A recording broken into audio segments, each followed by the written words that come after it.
Hi dears, welcome back to our new video. ഉച്ചയ്ക്ക് ഭക്ഷണം കഴിഞ്ഞിട്ടുള്ള എൻ്റെ ഫ്രീ ടൈമാണ് കേട്ടോ ഇപ്പോൾ. ഈ സമയമൊക്കെ ഞാൻ വെറുതെ കിടന്നു ഉറങ്ങുകയായിരുന്നു ചെയ്തിരുന്നത്. ഇപ്പോൾ ഈ സമയം ഞാൻ പ്രതിലിപിയിൽ സ്റ്റോറീസ് എഴുതാനോ അല്ലെങ്കിൽ പഠിക്കാനോ സ്റ്റിച്ച് ചെയ്യാനോ അങ്ങനെയുള്ള കാര്യങ്ങൾക്കൊക്കെ വേണ്ടിയാണ് കേട്ടോ ഈ ടൈം ഞാൻ ഉപയോഗിക്കാറ്. ഉറങ്ങാൻ രാത്രി ഇഷ്ടം പോലെ ടൈമുണ്ടല്ലോ. അപ്പോൾ ഈ സമയങ്ങൾ ഞാൻ എനിക്ക് മാത്രമായിട്ടാണ് ഉപയോഗിക്കാറ്. അപ്പോൾ ഞാൻ ഇന്ന് ലിപിയിൽ ഒരു സ്റ്റോറി എഴുതുന്നുണ്ട്. നമ്മൾ ലിപിയിൽ സ്റ്റോറി എഴുതുന്നത് വഴി പ്രതിലിപിയിൽ സ്റ്റോറി എഴുതുന്നത് വഴി നമുക്ക് നല്ലൊരു വരുമാനം പ്രതിലിപിയിൽ നിന്ന് കിട്ടും.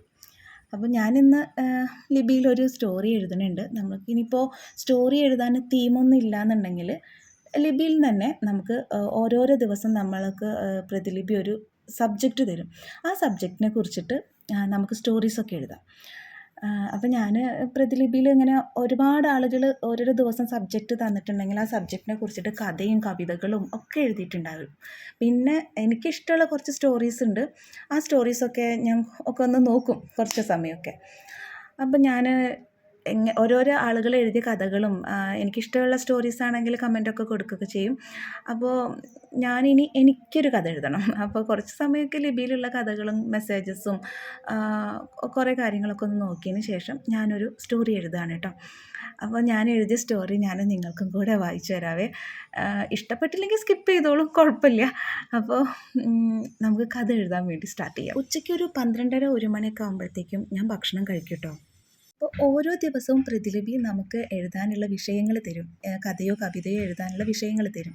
അപ്പോൾ ഇന്ന് പ്രതിലിപി തന്നിട്ടുള്ള വിഷയം എന്ന് പറയുന്നത് ഒരു പുസ്തകത്തെ മുഖചിത്രത്തിൽ വിലയിരുത്തരുത്. അപ്പോൾ ഈ ഒരു സബ്ജക്റ്റിനെ കുറിച്ചിട്ട് നമുക്ക് കഥയോ കവിതയോ എന്ത് വേണമെങ്കിലും എഴുതാം. ഇനി അതല്ല, നമുക്ക് ഒരു തുടർക്കഥ വേണമെങ്കിൽ അങ്ങനെ എഴുതാം. അപ്പം ഞാനൊരു ചെറിയൊരു കഥയാണ് കേട്ടോ എഴുതുന്നത്. ഞാൻ ഡയറക്റ്റായിട്ട് പ്രതിലിപി ആപ്പിൽ അങ്ങ് സ്റ്റോറി എഴുതാറില്ല.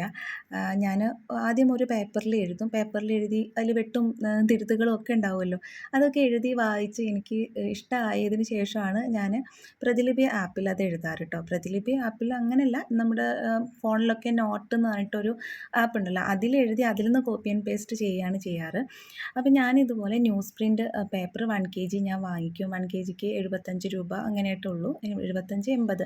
അത് ഞാൻ ബുക്ക് സ്റ്റോളിൽ നിന്ന് വാങ്ങിക്കും. അപ്പോൾ ഈ ഒരു പേപ്പർ വാങ്ങിക്കുന്നതിലൂടെ എനിക്കും മോൾക്കും ഒക്കെ അത് ഭയങ്കര ഹെൽപ്പാണ് കേട്ടോ. അവൾക്ക് എന്തെങ്കിലും എഴുതി പഠിക്കാനൊക്കെ ഉണ്ടെങ്കിൽ. അപ്പോൾ ഇതുപോലെ കുറച്ച് പേപ്പർ ഞാൻ എപ്പോഴും വാങ്ങിച്ച് സൂക്ഷിച്ച് വെക്കും.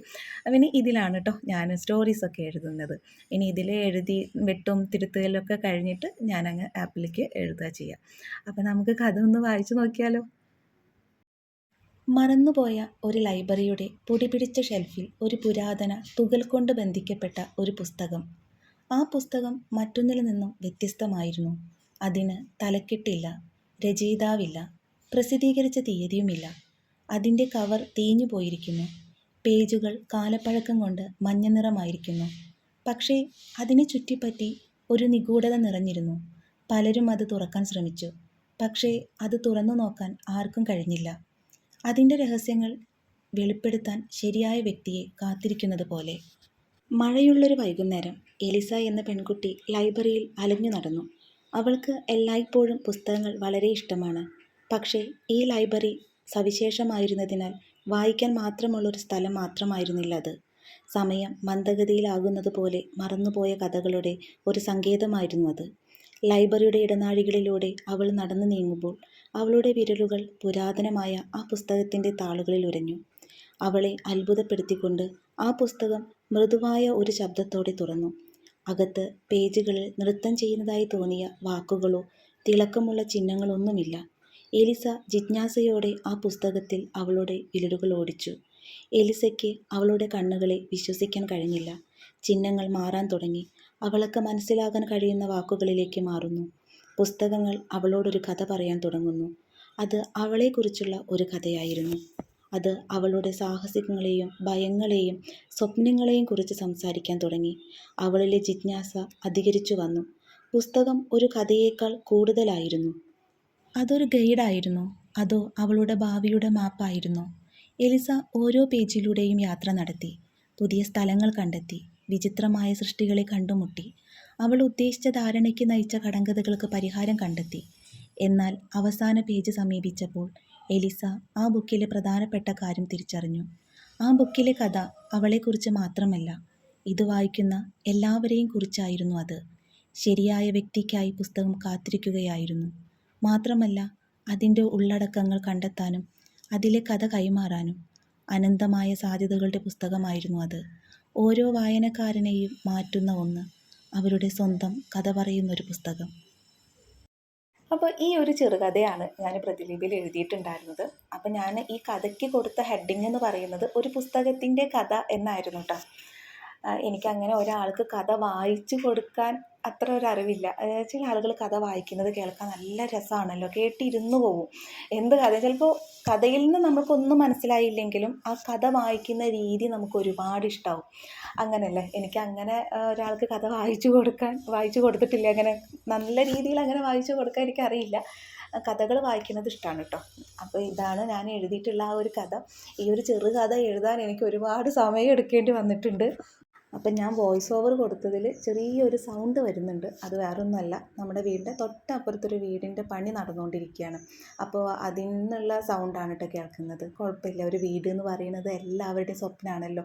അപ്പോൾ അവരുടെ സ്വപ്ന സാക്ഷാത്കാരം നടന്നുകൊണ്ടിരിക്കുകയാണ്. അപ്പോൾ അതിൻ്റെ സൗണ്ട് വന്നോട്ടെ, നമ്മളൊന്ന് അഡ്ജസ്റ്റ് ചെയ്യുക. എല്ലാവർക്കും ഒരു സ്വപ്നമല്ലേ വീട് എന്നുള്ളതൊക്കെ. അപ്പോൾ ചെറിയൊരു സൗണ്ട് വോയിസ് ഓവറിലുണ്ട്. അപ്പോൾ എല്ലാവരും ഒന്ന് ക്ഷമിച്ചേക്കണം. അപ്പം ഞാനിങ്ങനെ കഥ എഴുതി കഴിഞ്ഞതിന് ശേഷം ഞാനിങ്ങനെ വോയിസ് ഓവർ വഴി, ഇല്ല, വോയിസ് ടൈപ്പ് ഉണ്ടല്ലോ, വോയിസ് നമ്മളിങ്ങനെ വായിക്കുമ്പോൾ ടൈപ്പ് ചെയ്യുക, അങ്ങനെയാണ് കേട്ടോ ഞാൻ കഥ ടൈപ്പ് ചെയ്യാറ്. ഞാനിങ്ങനെ കൈകൊണ്ട് ടൈപ്പ് ചെയ്ത് എടുക്കാറില്ല. അപ്പോൾ ഒരുപാട് സമയമാവും. അപ്പോൾ നമ്മൾ കഥ ഇങ്ങനെ വായിച്ചിട്ട് അങ്ങ് പോകുമ്പോൾ അത് ഓട്ടോമാറ്റിക്കലി അങ്ങ് ടൈപ്പ് ആവുമല്ലോ, അങ്ങനെ ചെയ്യാറ്. അപ്പോൾ സ്റ്റോറി എഴുതലും കുറച്ച് നേരത്തെ ഉറക്കമൊക്കെ കഴിഞ്ഞ് ഞാനത് എണീറ്റ് വന്നിട്ടുണ്ട് കേട്ടോ.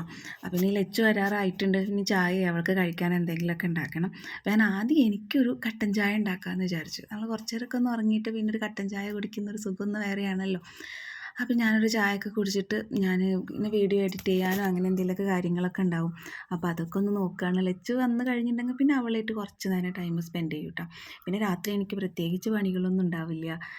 അപ്പോൾ പിന്നെ കുട്ടികൾക്ക് എക്സാമൊക്കെ ആയിട്ടുണ്ടല്ലോ, അപ്പോൾ ഞാൻ അവൾക്ക് പഠിപ്പിച്ച് കൊടുക്കാനുണ്ടായിരിക്കും. പിന്നെ ഇവിടെ വേറെ അവൾക്ക് ഇല്ലാത്തതുകൊണ്ട് തന്നെ അവളായിട്ട് കഴിയുന്ന ടൈമും സ്പെൻഡ് ചെയ്യുക എന്നുള്ളത് തന്നെ കേട്ടോ ഞാൻ ചെയ്യാറ്.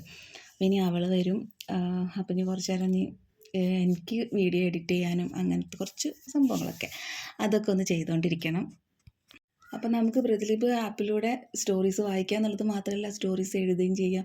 നമുക്ക് ഓരോരുത്തർക്കും ഓരോ ലൈഫിൽ തന്നെ ഉണ്ടാവില്ല. എനിക്ക് തോന്നാറുണ്ട് കേട്ടോ, എൻ്റെ ലൈഫ് എനിക്കൊരു നോവലോ അല്ലെങ്കിൽ വല്ല സീരിയലോ ഒക്കെ ആക്കാന്നുള്ളത്. കാരണം ഓരോരോ ലൈഫിൽ ഓരോരുത്തരുടെ അനുഭവങ്ങളും അനുഭവത്തിൽ നിന്ന് പഠിച്ച പാഠങ്ങളൊക്കെ വ്യത്യസ്തമായിരിക്കുമല്ലോ. അപ്പോൾ അങ്ങനെയൊക്കെ. അപ്പോൾ നമ്മളുള്ള സമയം നമുക്ക് വേണ്ടി യൂസ് ചെയ്യാൻ നോക്കുക, വെറുതെ ടൈം വേസ്റ്റ് ആക്കാതിരിക്കുക. അപ്പോൾ നമുക്ക് മറ്റൊരു വീഡിയോ ആയിട്ട് വീണ്ടും കാണാം. എല്ലാവർക്കും വീഡിയോ ഇഷ്ടപ്പെടുകയാണെങ്കിൽ ലൈക്ക് ചെയ്യാനും ഷെയർ ചെയ്യാനും കമൻറ്റ് ചെയ്യാനും മറക്കരുത്. അപ്പോൾ അടുത്ത ദിവസം തന്നെ നമുക്ക് വേറെ വീഡിയോ ആയിട്ട് കാണുന്നവരെ എല്ലാവർക്കും ബൈ.